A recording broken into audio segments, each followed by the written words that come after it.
विनायक का सिर किसने काटा था? जम के बोलो जरा। गणेश जी का सिर किसने काटा था?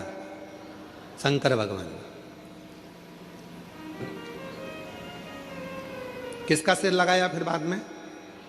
हाथी का। जब हाथी का सिर लग गया गणेश जी को, उनके बहुत सारे बेस्ट फ्रेंड हुए, उनके बहुत सारे दोस्त हुए, उन्होंने उनको भरना प्रारंभ करा। तेरा पिताजी है, तेरा सिर काट कर तेरे को हाथी का सिर लगा दिया, इंसान का लगा देते, मनुष्य का लगा देते, कैसा तेरा स्वरूप बना दिया। लोगों ने भड़काया। गणेश जी गुस्से में लाल होकर अपनी माता के पास गए। माँ, मेरे पिताजी ने मेरा सिर काट दिया, मेरे पिताजी ने मेरे साथ ऐसा किया, हाथी का मुख लगा दिया। कितना विद्रोह भरा था गणेश जी के अंदर कि तेरे पिताजी ने तेरा सिर काटा, हाथी का सिर लगा दिया। फिर माँ ने समझाया, बेटा तेरे पिताजी साधारण नहीं है, उनने बहुत सोचा होगा, उनको मालूम है कि दुनिया में सब कुछ हो सकता है पर कोई लंबोदर नहीं हो सकता है, इसलिए तुझे लंबोदर बना दिया। माँ ने समझाया। फिर दूसरी बार बारी आई। कार्तिकेय को बैठने के लिए मोर मिल गया, शिव जी को बैठने के लिए नंदी मिल गए, माँ जगत जननी को बैठने के लिए शेर मिल गया, सारे देवी देवता अच्छे अच्छे वाहन पर बैठ गए। आखिरी में गणेश जी को छोटा सा चूहा दे दिया। फिर दोस्तों ने भर दिया। माँ, पिताजी को तो देखो, मेरे लिए चूहा दिया, दिख रहा था मेरा इतना बड़ा शरीर है, बैठने के लिए कोई अच्छा वाहन देना था, इतना छोटा सा चूहा दे दिया। माँ ने समझाया बेटे को। बेटे के अंदर विद्रोह उत्पन्न हो रहा था। माँ ने कहा, बेटा तेरे पिताजी समझदार हैं, उन्होंने चूहा इसलिए दिया, बड़े बड़े गाड़ियाँ ट्रैफिक में फंस सकती है पर मोटरसाइकिल और साइकिल कहीं से भी निकल सकती है, इसलिए तुझे छोटा वाहन दिया गया, छोटा वाहन दिया गया। गणेश जी खुश हो गए। माँ ने समझा दिया, नहीं तो विद्रोह तो कब का चालू हो जाता। फिर आया बारी। अब की बारी आई कि पृथ्वी की परिक्रमा कर कर आना है।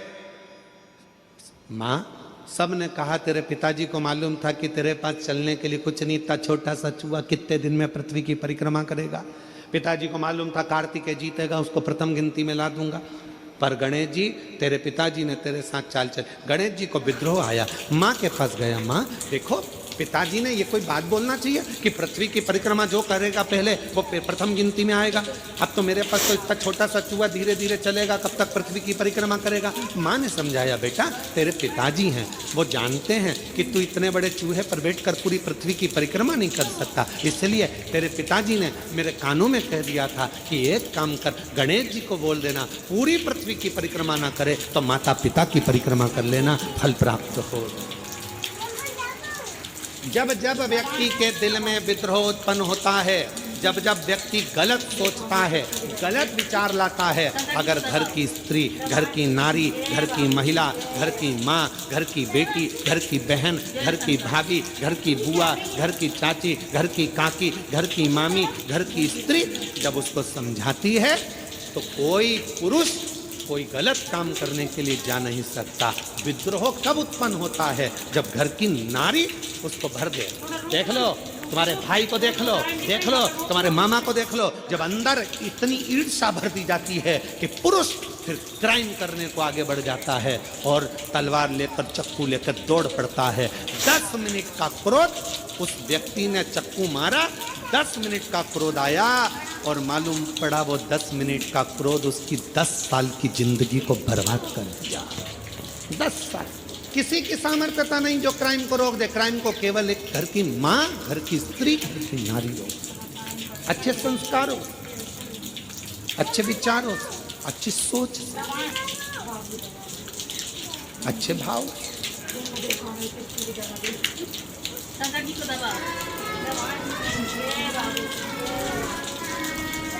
कई माताओं की आदत रहती है वो अपने बच्चे को हमेशा डांटती रहती है, तेरे बस का कुछ नहीं है, कुछ नहीं कर सकता तू, कुछ नहीं कर सकता तू, अकल नहीं है इसमें। कभी मत बोलो अपने बच्चे को कि इसमें अकल नहीं, वो विद्वान नहीं है, वो नहीं पढ़ सकता, ये कभी ना बोलो। करेगा एक दिन वो भी इतिहास रच कर रहेगा। उसके अंदर वो बल देव अधिदेव महादेव देगा, वो बल देगा परमात्मा उसको, वो शक्ति देगा परमात्मा उसको। कैसे नहीं हो सकता?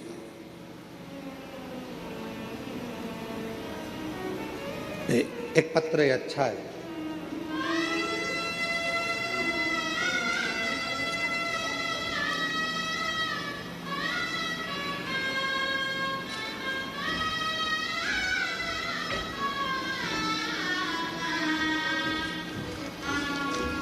मीना चौ। अब क्यों कहो अपने बच्चों से कि तेरे बस का कुछ नहीं है?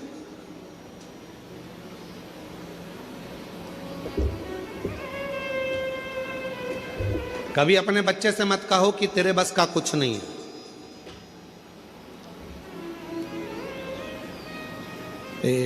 उस बच्चे का स्मरण में हमको नहीं आ रहा जिसने बल्ब की खोज करी थी। ये लाइट जो होती है ना, बल्ब, इसकी खोज करी थी। तो उसके स्कूल से उस बच्चे के लिए लिखकर एक लेटर दे दिया गया था और कह दिया था तुम्हारा ये, इस बच्चे को तुम अब कभी स्कूल मत भेजना, इसको निकाल दिया गया। माँ को लाकर लेटर दिया तो माँ ने पढ़ा। बच्चे ने पूछा माँ इसमें क्या लिखा है? माँ ने कुछ नहीं बताया। कहा तुम्हारा बेटा पढ़ने में बड़ा होशियार है, हमारा स्कूल इस बच्चे के लायक नहीं है। बच्चे के लायक हमारा स्कूल नहीं है। बच्चे ने कहा माँ फिर मैं कहाँ पढ़ूंगा? माँ ने कहा तू मेरे पास पढ़ना, घर में पढ़ना। माँ ने अपने बच्चे को इतना पढ़ाया, इतना विद्वान बनाया कि वो बच्चा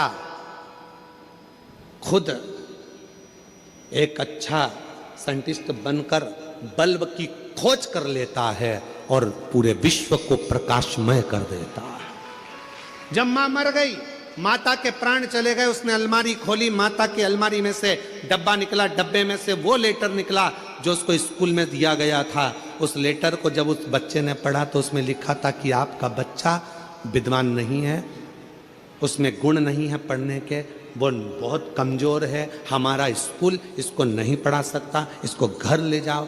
हमारे स्कूल से इस बच्चे की हम टीसी निकाल रहे हैं, इस बच्चे को दे रहे। पर माँ ने उसको विद्वान बना दिया। माँ ने उसको विद्वान।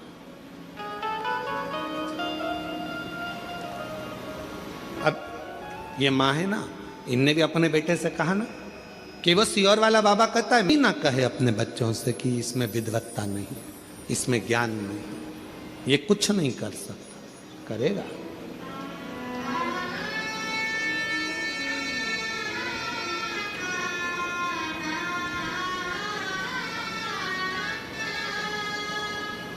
कौन है जो नहीं पढ़ सकता? करेगा।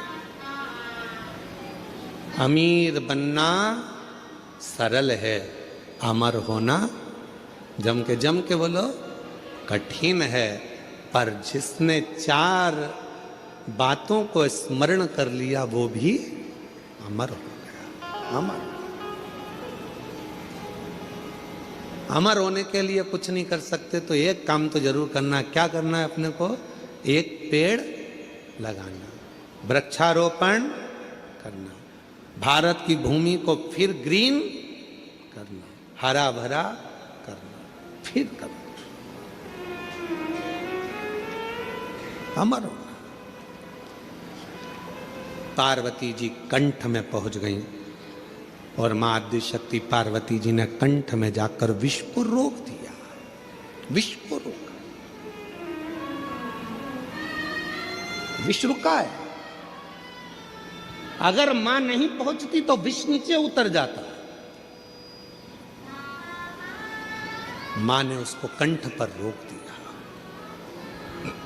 कंठ पर।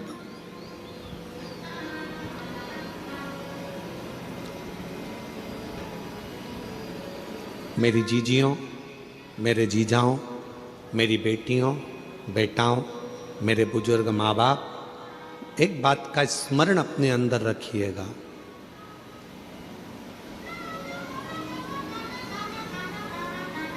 क्लेश को, अशांति को, अपशब्द को बेकार विचारों को, बेकार सोच को आप घर के बाहर रखिए, घर के भीतर नहीं, घर के भीतर नहीं।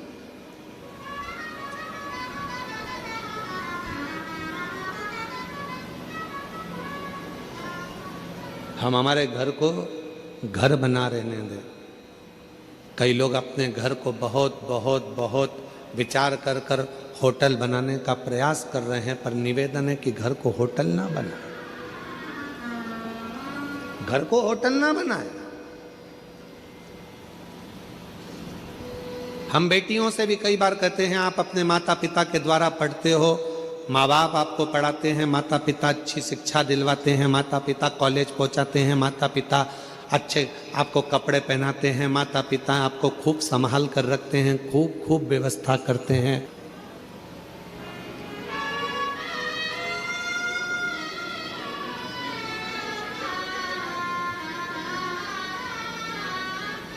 हमने एक बात पहले भी कही थी, आज फिर कहते हैं, ये जितनी अदालत में शादियां हो रही हैं, हम उसका विरोध कभी नहीं करते, हम नहीं करते। खूब करो, अदालत में शादी करो, मना नहीं है, कोर्ट मैरिज करो, मना नहीं है, पर कोर्ट में भी जहां जहां पर बेटा बेटी अपनी शादियां करते हैं, उस जगह पर एक नियम लागू होना चाहिए कि तुम्हारी शादी में तुम्हारे माँ बाप का होना जरूरी है। बाप का घर, पिता का घर, माँ का घर कोई होटल नहीं है कि तुम रहे, बचपन निकाला, पढ़ाई करी, माँ बाप का खर्चा करा, खूब पढ़े, अच्छे कपड़े पहने, माँ बाप ने अच्छे कॉलेज में पढ़ाया, स्कूल में पढ़ाया, विद्वान बनाया, सर्विस लगाई, नौकरी लगाई, बाहर शहर में भेज दिया, और बाद में जब तुम्हारा संबंध का समय आया तो तुमने अपने माँ बाप के चेहरे पर कालिक पोंछ दी और तुम चले गए शादी करने के लिए। कम से कम एक नियम तो होना चाहिए कि जिस माँ की कोख से तुम निकले हो, जिस माँ ने तुम्हें गोदी में रखा है, जिस बाप ने अपनी पूरी पूंजी तुम्हारे परवरिश में लगा दी, तुम्हारी ये खुशी में क्या तुम्हारे माँ बाप शामिल नहीं हो सकते? क्या माता पिता नहीं हो सकते? घर को होटल मत बनाओ। घर होटल नहीं है कि यहां बड़े होगे और बाद में मन का करोगे, नहीं। प्रत्येक बेटी को नियम लेना चाहिए, चाहे किसी भी कॉलेज में पढ़े हो, किसी भी स्कूल में पढ़े हो, कितनी भी उच्च पद पर बैठकर तुम नौकरी कर रहे हो, पर कितने भी तुम्हारे फ्रेंड बन जाएं, कितने भी दोस्त बन जाएं, किसी की बॉडी देखकर, किसी की गाड़ी देखकर और किसी विधर्मी के चक्कर में ना आकर निर्णय देना कि शादी तो मैं अपने माँ बाप के कहने पर करूंगी, चाहे कुछ भी कर दो।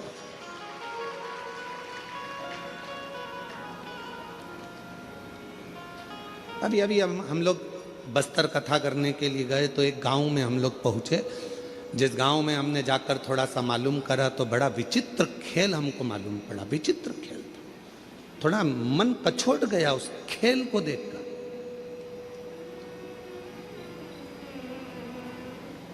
कि गांव की साधारण बेटियों को सामान बेचने के बहाने साइकिल पर, मोटरसाइकिल पर सामान रखते हैं, तिलक लगाते हैं, कंठी पहनते हैं, सामान बेचने के बहाने आते हैं और गांव की भोली भाली बेचारी बेटियों को अपने झांसे में लेकर उससे विवाह कर लेते हैं, और बाद में लव जिहाद तो करा ही करा, पर साथ में लैंड जिहाद भी करा, उसको अपना बना लिया, और उसकी जो प्रॉपर्टी थी, उसकी जो जमीन थी, उसको भी अपना बना लिया। ये भी चल रहा है। इसको बचना है, संभलना है।